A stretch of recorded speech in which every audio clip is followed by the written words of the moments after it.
So I watched Trap recently, and I just want to congratulate MNightShyamalan for creating the most intense thriller that I have ever seen. I was on the edge of my seat, but not from suspense, from trying not to laugh. This is Trap, or as I like to call it, an accidental comedy. Sponsored by Spotify. So the movie starts, and within about 3 minutes, you realise something important. This is not a thriller. This is an album rollout with a plot attached. We are immediately introduced to M. Night's daughter, Lady Raven, her music, more of her music, and just in case you forgot, here's another full song. We are 10 minutes in, and I already know her whole playlist better than my own. Every time the movie tries to build tension, another song starts playing. Serial killer? Spotify playlist? Way! Now here's where it gets even better. The film reveals the dad is the killer basically immediately. You know, no build-up, no mystery. Just, by the way, this guy's the butcher. Oh, okay. So we're just doing that then? Because nothing says thriller like removing all suspense in the first 10 minutes. Bold, innovative, confusing. And then, let's not even get started on the dialogue in this film. Every time Cooper interacts with somebody, it feels like an alien has landed on the planet and learned English for the first time. I get the whole cringy dad aspect of it with some of the things, but like... Yo, your house is extra fried. What's going on? But even just the way he's like face moves when he's talking to people, we'll get onto it in a bit, but like just some of the scenes where he'll be saying some just completely out of character stuff. For instance, if you go to a merch stand, like we're treating Lady Raven as like Billie Eilish level, okay? That in their universe she is up there. If you try and go to a merch stand of Billie Eilish, you are not getting there instantly. Let's just say that. And when you do get there, if they only have one shirt left, it's your size, it's everything. You're ready. You were there. You've spoken to the staff member, and then people next to you go, "Oh, we've been waiting." Everyone's been waiting.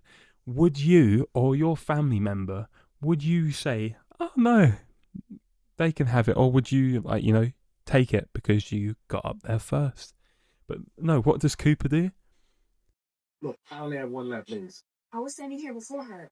Like forever? It's okay, Riley. She really wants it. We can find another one later. Oh no, Riley. She really wants it. Let her have it. In what world? In what world? But we'll carry on with these next scenes here.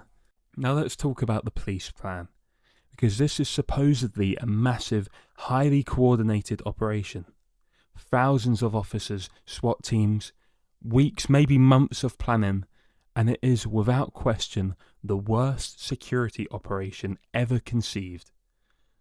I'm going to say this now.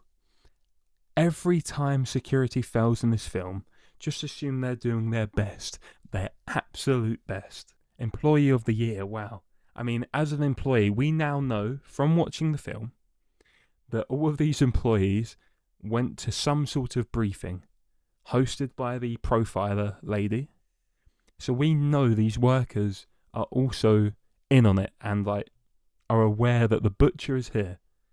So when a guy comes up to you that doesn't really fit in to normal societal standards, he's asking you very odd questions, specifically security questions.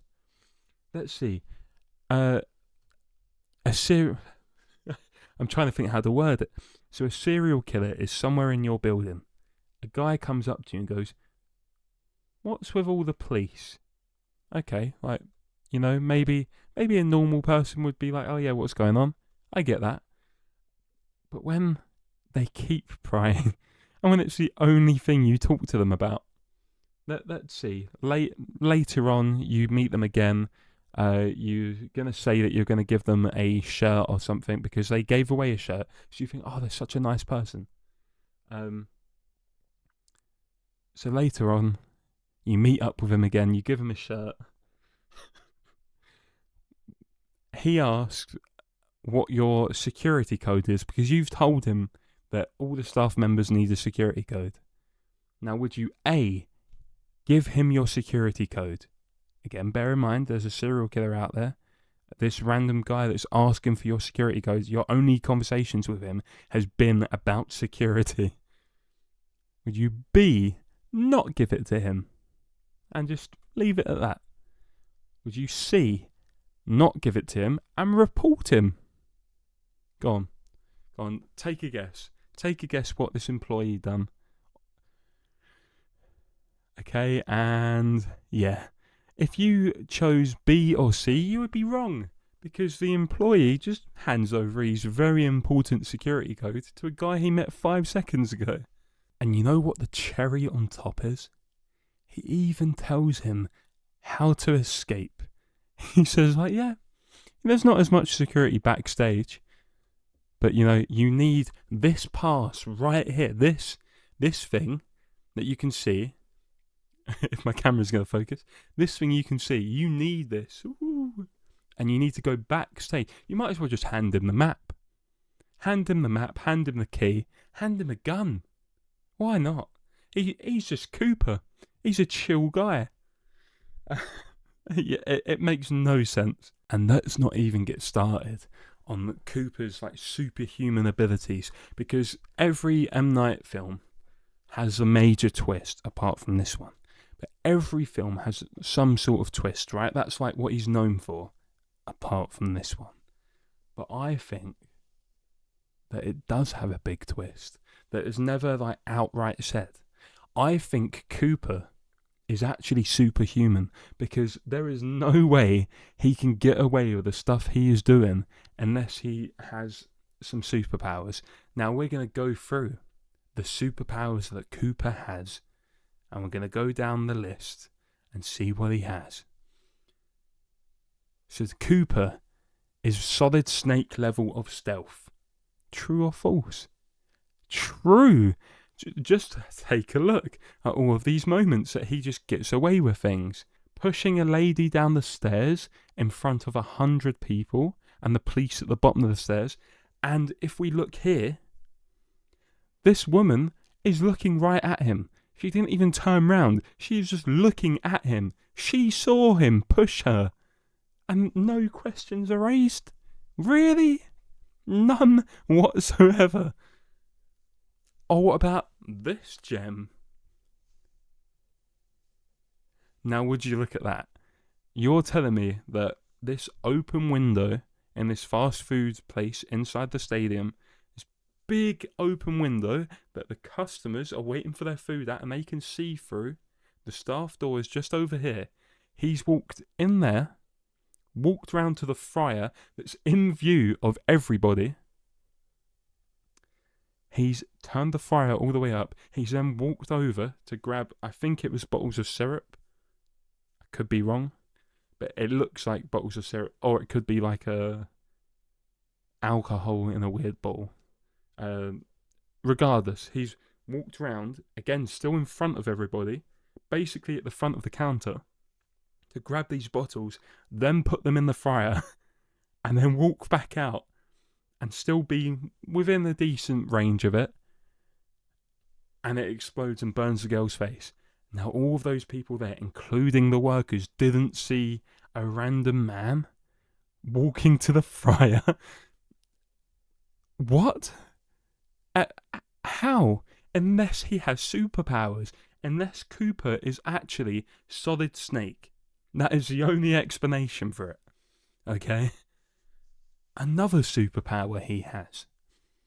He has domino level luck. Because what do you mean? He's gone to get coffee to try and blend in with all the SWAT members. A SWAT guy comes up to him and goes, "Where you guys keep the sugar? Where am I supposed to recall that? Use my stash. get out. Get out. Right after burning the girl, he's gone up to the roof with the apron on, the apron that he randomly picked up. 2 SWAT people come up to him. Oh, like, what are you doing here? What's your password? He gives the password that the employee of the month gave him. Okay. He's home free, right? As he's walking away, oh, have you got your card that was given to you in the briefing? Oh, yeah, that. You know, he doesn't look suspicious at all. Yeah. Oh, what does he find? A wallet. And what's the first thing he pulls out? The card that he needs.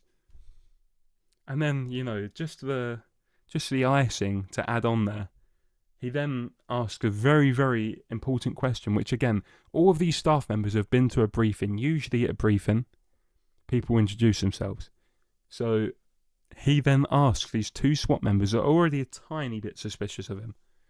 Oh, who is that older woman that was in the briefing? She seems like she was running the show with his goofy little smile. And that, you know, they just answer him. Yeah, she's a profiler. She's caught like 10 of these guys. Oh, okay, bye. Like, why is this not raising any red flags at all in this department? How are there like 500 SWAT guys and just none of them catch on? And also, he's up and down out of his seat like every 5 minutes. So they're actively looking for a guy. Would you not be a bit suspicious of the guy that is up and down constantly every 5 minutes and just looking round? Because we see there's a CCTV room. So they are watching. But who knows? Who knows? The most egregious part of it all isn't even his superpowers or anything like that. It's when Lady Raven, who again is Billie Eilish level fame in this universe, she's performing on stage. And Cooper, we're following him as he goes out into the corridors and everything. Tell me why, when he's in the corridors, while Lady Raven is performing, they are rammed packed with people. She's performing. She's the main act. You're telling me that the majority of people are out in the corridors, and it's not like they're, you know, getting drinks or anything or doing anything like that. They're all standing there like on their phones or just talking to one another. Lady Raven is performing in the main stage. There's no interval, there's no break in between. She's in the main stage and they're all out there in the corridors. Because, you know, we really need Cooper to be able to blend in with these people. But it just doesn't make sense. Realistically. And again, this is in a world where like there's a serial killer who's got superpowers. But realistically, it just does not make sense. Because I don't know how many of you have been to concerts. There is no way that you can go into the corridors and it's like rammed with people. Maybe in between the support act and the main act, yeah. People are going out to get drinks or go to the toilet. But everybody is like holding to go to the toilet. Everybody would rather just have some dirty cup of water than go out and get a drink. And also like a seating arrangement on the floor. I can somewhat give it away, but again, it's Billie Eilish level fame. There is no way it would be a seating arrangement. Surely it would be like the floor would be rammed with people unless the police changed it. That is the one thing I'll let them have. That is that the police may have changed that just to capture him. Okay, so I'll let that one slip. One of the best lines as well that I've kind of forgotten because there's so much else just wrong. But when they're standing there, and I believe I need to check. Sorry, I've got notes here. I haven't done one of these sorts of videos before, so I do have like a mini script and notes that I am referencing every now and then, so I apologise. Kid Cudi's character, when he rises from the floor next to Cooper and Riley, Cooper has an amazing idea, which wouldn't raise suspicions at all, and I'm so glad that his daughter finally called out some weird shit that he's done in this film. Look at the stage where that guy came out. I wonder what's down there. Hey, we should climb down and see where it leads. It looks really cool. What? Would it be unbelievable to see what's down there? See how they put on the show? There might be costumes and things. That's crazy. We can't go down there. Huh? What? That's crazy. Dad, are you alright? What the fuck is this dialogue? What am I hearing? What do you mean? Let's go down this random hole.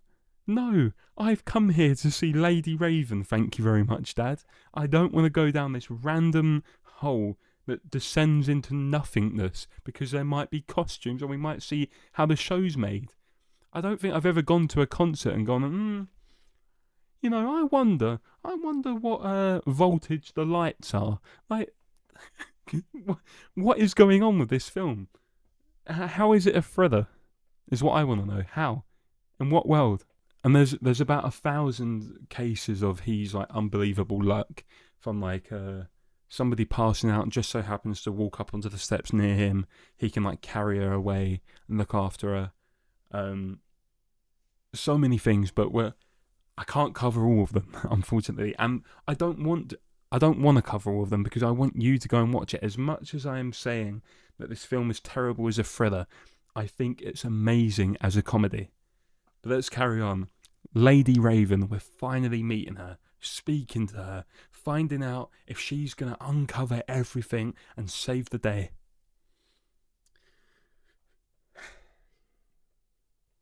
Where's her entourage?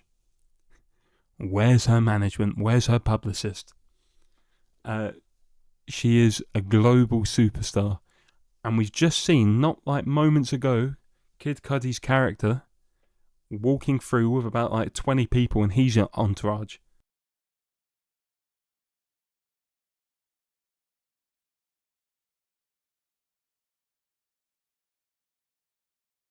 Where is hers? So Cooper takes her to one side because he needs to talk to her. By the way, in this sort of space of time, Cooper has made up a story that his daughter had cancer, so she could be picked to go up on stage with Lady Raven, and then inevitably go backstage and meet Lady Raven at the end of the show. That's where we're at. Cooper has said, like, you know about my daughter's condition. Can I talk to you in private, please, if that's okay? She's like, oh yeah, sure. Goes into a room by herself with a random man she does not know when there is a serial killer on the loose, and she is part of this operation to catch the serial killer. Makes sense. So she goes in. He immediately switches. He's like, carbon monoxide. It's really poisonous. Here you go. Here's a guy. You've been looking for me. I'm the butcher. Get us out of here. So they walk out. There's 100 SWAT members down this corridor, and it's only Lady Raven, Cooper, and Riley all just walking together. Doesn't raise any questions at all. How come these two are now put on her travel list? Where's the rest of her team? None of that. So they get in the limo. They drive away. Lady Raven then says to Cooper, to Riley, I'd love to come see your house. We're like, oh, okay.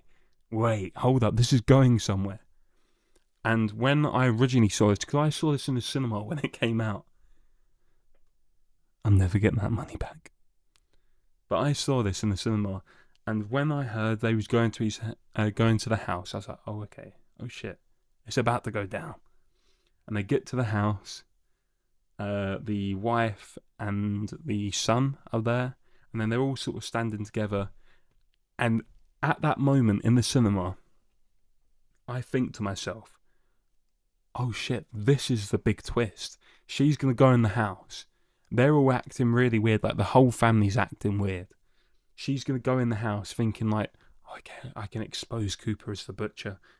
And then it's going to end up like his whole family's in on it. because his wife was giving off some like really weird vibes as well. So yeah, so they go in. That's not the case at all. It turns out they're more oblivious than the police. She does a whole thing, and now I know I said there was some egregious stuff earlier, but anyone that has gone live, let's say you've gone live on like TikTok, Twitch even, and you have 50 people in there. Now, I would say having 50 people, and they're constantly chatting.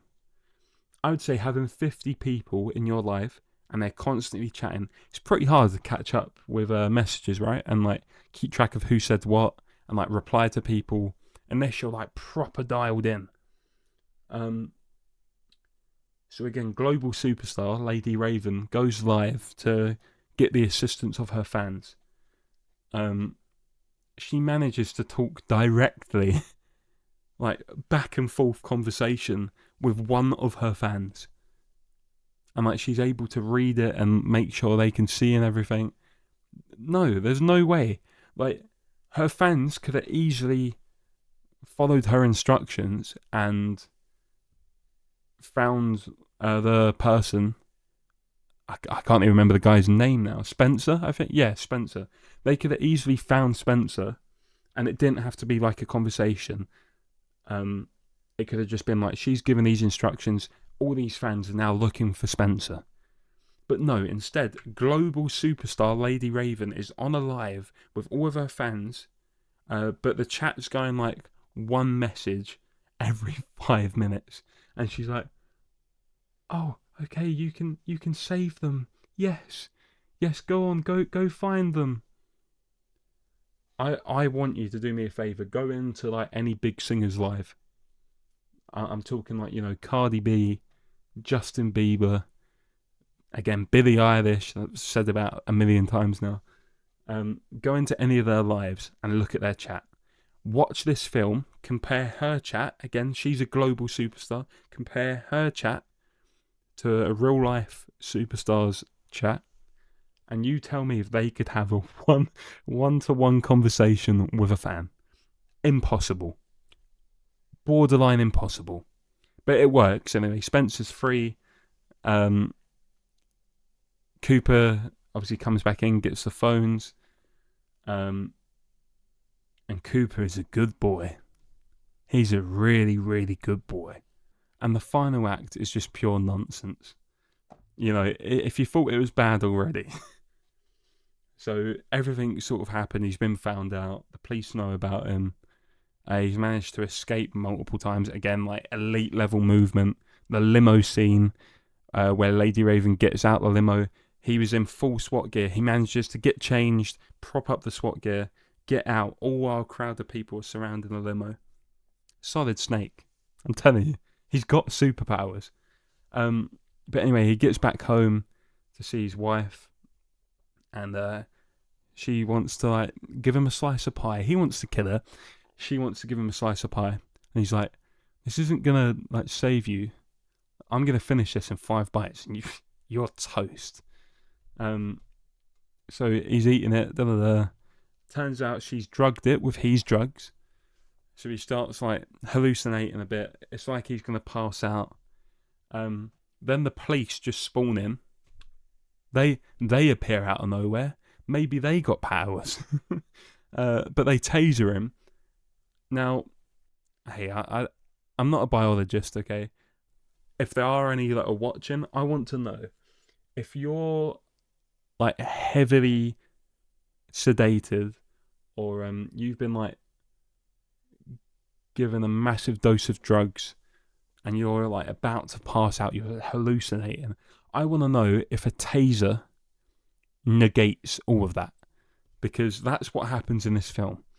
Now I can't say if that's like realistic or not because I don't know.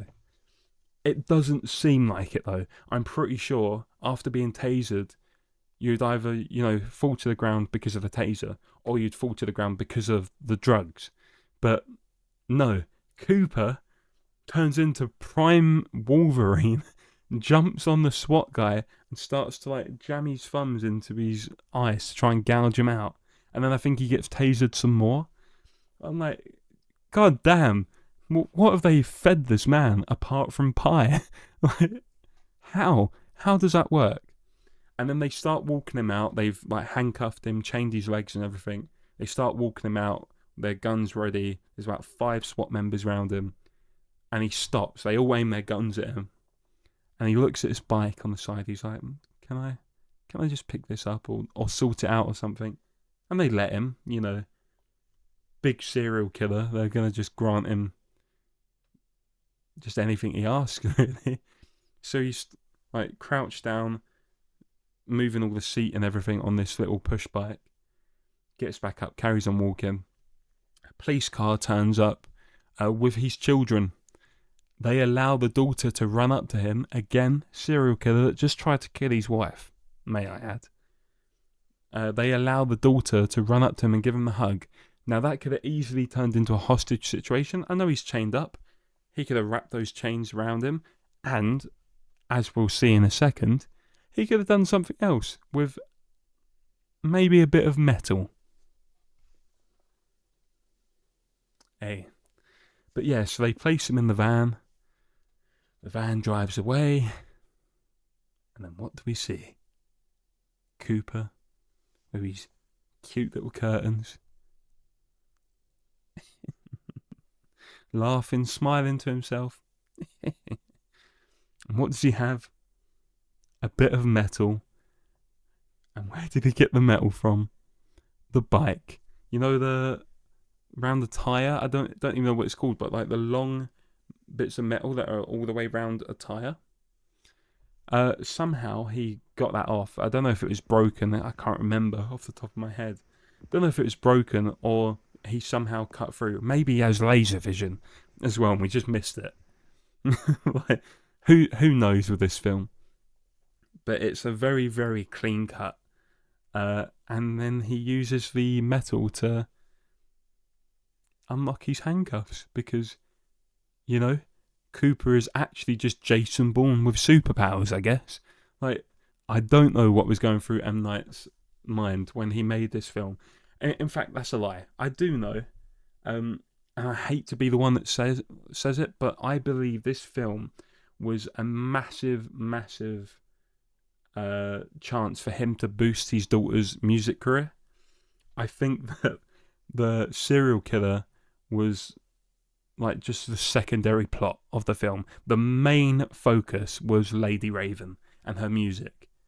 And it's glaringly obvious that was the case.